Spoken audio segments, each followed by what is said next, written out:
nemam gde sa ovim stopalom. I ovo me jako živcira, što nemam gde. Trt Milojka. Sponzor kanala je Motor Revolution. Ali je težak. Uf, čoveče, mrcino. Ran, to? Pa da. Sad će mi ovo biti malo, da ne kažem problem, ali nešto na što nisam navikao. I ovo je sada veliki zez u glavi, da ja mogu da stojim u mestu i da ne balansiram. Opet nešto na što nisam navikao, dakle, evo sad sam opet hteo da spustim nogu i da krenem, ali sve što treba da se uradi je da se da gas. Evo, ne treba se balansirati nogama, znači ne moram da spuštam. Boga mi, da nisam spustio nogu, šta se dešava? Jer bi pao? Pao bi, a? Znači, okej. Dakle, za ovo postoji granica. Ukoliko nije savršeno ravno, on pada. Evo, upravo sam hteo da proverim da li bih pao bi da nisam spustio nogu. Ja ću za svaki slučaj od sada, kad god stanem, da spustim obe noge, jer ne znam ja koja je njegova granica i koji je to ugao pod kojim ja mogu bezbedno da se održim na ovom motoru. Težinu od ovih, koliko je rekao Nenad, 270 kg ne osjećam u vožnju, ama uopšte. Ni blizu. Dobro. I ovako dok vozim uopšte nemam ideju da imam 3 točka, odnosno da imam 2 točka napred.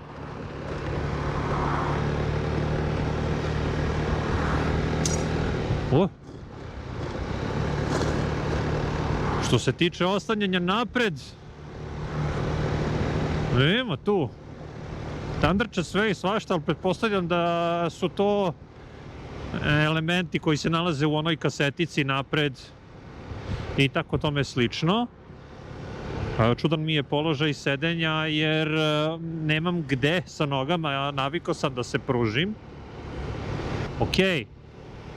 Ovdje izlazimo iz grada, ajmo da damo malo gas, čisto da vidimo kako to izgleda. Osjeća se snaga, da. Agregat radi super, mirno, tiho. Ovaj motor, neko će reći to nije motor. Oprostite, ja ću zvati ga. Ja ću ga zvati motorom, nema vibracija, ništa, nema strujanja nigde. Kao da ima 2 cilindra, dakle, ni na sedištu, ni na ručicama, ni na nogostupima, nigde se ništa ne osjeća, dakle, kao vruć nož kroz puter.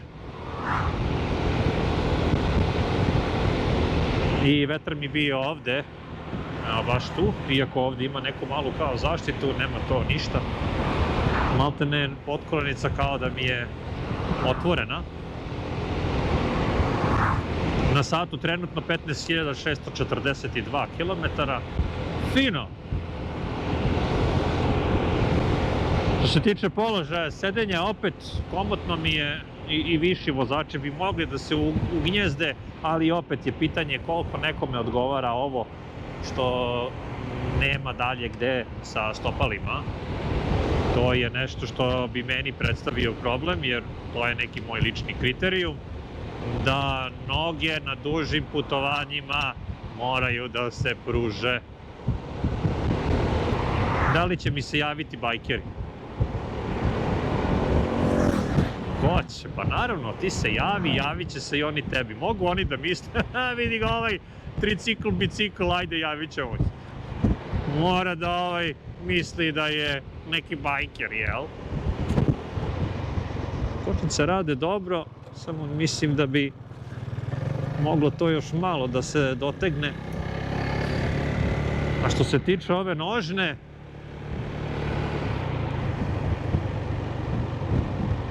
Nju treba malo jače pritisnuti kako bi se mašina zaustavila. Ajmo malo jače. Kao autobus da vozi. O, lepo. Dakle, koliko ovdje imamo? 6000 obrtaja, 120 po satu. Ovo je neka milina za putovanje. Bar solo. Lepo. Vetar mi bije jedino u gornjem delu kacige, odnosno glave. To mi pomaže ovaj ovde Đevolčić zvani deflektor. Sa ovih 120 km/h, dakle bez i malo umaranja, lepo mu stoji. Oslanjanje osjećam da je možda malo tvrđi za neke moje ukuse, možda. Opet vibracija nema, to se meni dopada. Opet to je neki moj lični stav, ovo me ispada, šta ne ispada. Dakle, moj lični kriterijum je da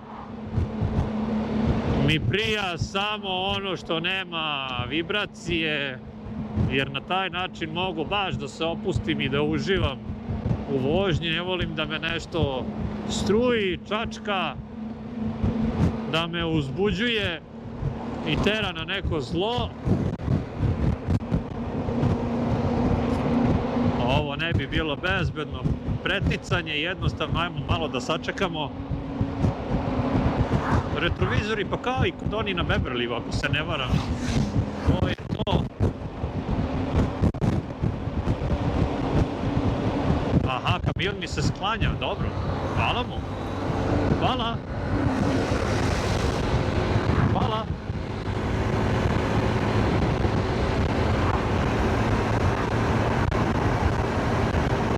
Dajemo 7000 obrtaja, blizu 140. Moglo bi se tu još izvući, ali mislim da jednostavno nema potrebe. Nema potrebe. Da li sebe mogu da zamislim na nekom dužem putovanju sa ovim MP3-em? Da, mogo bi. Okej, ajde sad, bože moj, što nemam gde sa ovim stopalom. I ovo me jako živcira, što nemam gde. A ovo mi se baš i ne radi. Ma da, čekaj, o, naslonio sam stopalo na ovu papučicu, ali ona je toliko kruta, ona je dovoljno kruta da ide baba ljuta, da mogu da tu malo opustim nogu, ali okej. Nenad ima ovaj odmarač za ruke ovde.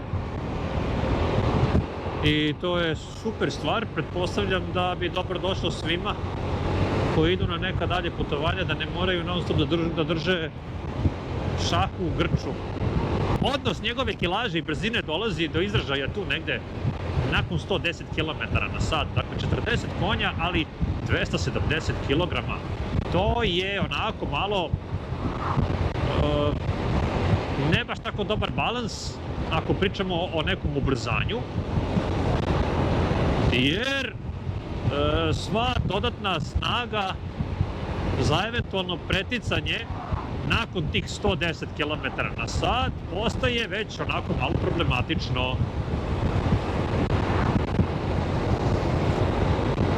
Mislim, niko ne očekuje da se on ispaljuje kao raketa, daleko od toga, ali to može biti eventualno možda nekome malo nelagodno. Ali miran je, baš je stabilan na ovoj brzini, dakle, ovde prednost imaju ova dva točka, da on stoji zaboden kao da ide po šinama. Eto, bukvalno se tako osjećam. A još jedna predrasuda je oborena, a to je da su ovi tricikli mnogo masivni, da ne bi mogli da se provuku. Smatram i mislim, da li ću spustiti nogu, jel ima potrebe? Ne znam, opet neravno mi je, ne znam kad treba da spustim nogu. To mi je najveći problem sada u glavi. da znam kada da spustim nogu. Da se vratim na ovu priču, da li ovim triciklom se možete provlačiti kroz grad kao i sa biciklom? Znate kako? Ja bih rekao da, jer širina ovih retrovizora i ručica nije tolika u odnosu na neke veće maxi skutere. Mislim da bi on mogao proći i kroz neki gužvanjac. A sad sve ostalo pretpostavljam da zavisi i od nivoa nečije utreniranosti i toga da li neko može da izmanevriše kroz iglene uši. Realno i sa velikim motorima i skuterima ljudi prolaze gde stignu, a to je sve i do treninga. Dovoljno za ovaj neki prvi utisak i moje neko prvo iskustvo o motorima na 3 točka, provokacija. Tako da, tu je i dalje policija. Fino, ja sam zadovoljan, srećan sam što sam imao priliku da vozim jednu ovakvu mašinu i što mi je ustupljeno poverenje od strane Nenada. Ajmo da mu vratimo ovo čudo nazad. Nemoj, to čudo onako može da zvuči malo i uvredljivo, ali za mene jeste skalamerija. Ima tu mnogo toga što treba naučiti, što treba poznavati pre nego što se uopšte i razmisli da se radi neka ozbiljnija recenzija na nivou na koji vi to tražite, tako da ostavit ćemo da za tako nešto prođe malo više vremena. Šta vi mislite o triciklima, o trotočkašima? Šta mislite o tome da li ljudi treba da probaju prvo ovako nešto, pa tek onda da smisle da li su za to, ili odmah da se polaže, da se razlika u novcu iskoristi za kupovinu pod znacima navoda nečeg valjanog? I da li vi smatrate da vozači tricikla nisu motociklisti, nisu motoristi, da tricikl nije skuter? Izjasnite se u komentaru.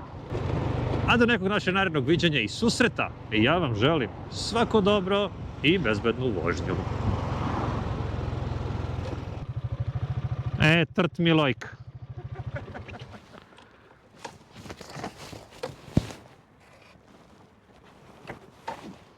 To ti kažem. Nikad ne znam na čemu sam sa njim. Da li je savršeno ravno, da li treba da spustim nogu, da li da... Jel' tako, a? To se uvežba posle. Ja sam u početku vio noge, brate. Pa tražim nogu, gde ću je staviti, čoveče? Na početku kad si krenuo da snimiš, mi smo pričali, ne mutiraj to, molim. Ma nema frke. Moto oglasi i grupne vožnje su na samoskuteri.com.